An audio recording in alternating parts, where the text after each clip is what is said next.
He goes by the nickname Akaranga, given to him by former Kenya international Steve Bondi, a name he loathed at first, but it stuck in the rugby circles.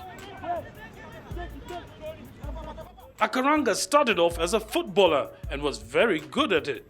Rugby was his brother's sport, and every time he came home, he spoke of the fun he had at training. Kanyi got interested in the fun, and upon joining high school, he joined the rugby team. 13 years of club rugby have turned Akaranga into the axis around which Nondi's RFC revolves on the pitch. I take it all in my stride. Usually, I believe I'm one of the coolest and calmest players on the field. I rarely feel pressured, and even when I do, I thrive on it. So when I'm playing for Nondis, obviously playing the big games, Queens, Impala, there's always that buzz that you feel and that you get, which usually helps me play better.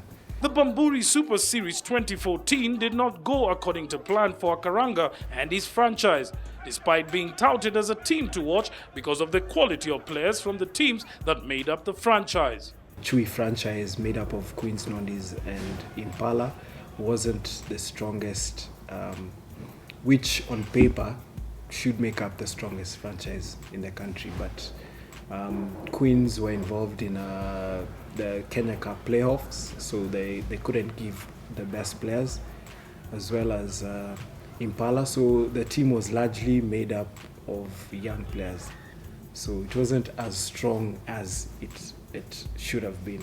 Kanyi plays at number 9 and number 10, the most difficult positions in rugby according to him. The decision-making in a split of a second compounds these positions despite them looking very easy positions to play. Other positions don't require a lot of decision-making, so it's usually easier just using raw pace and raw power.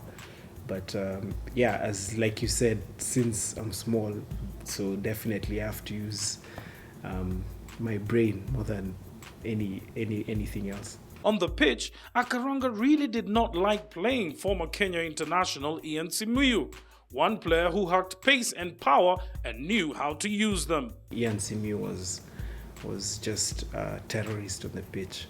I hated playing against him.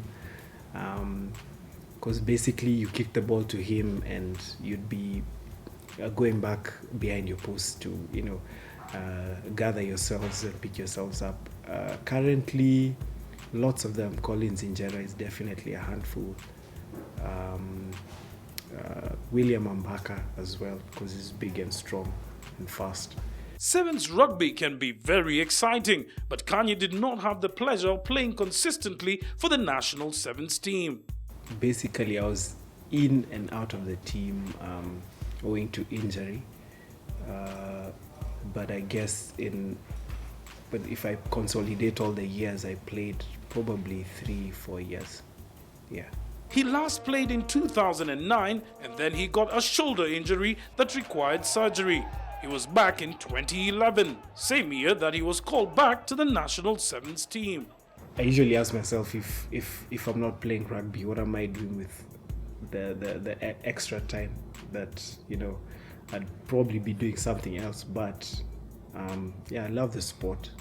The logistics officer says rugby has kept him fit and helps him execute his duties at work without pressure. With the national sevens circuit starting soon, Kanyi will be an integral part of the Nondi's outfit that will take to the pitch.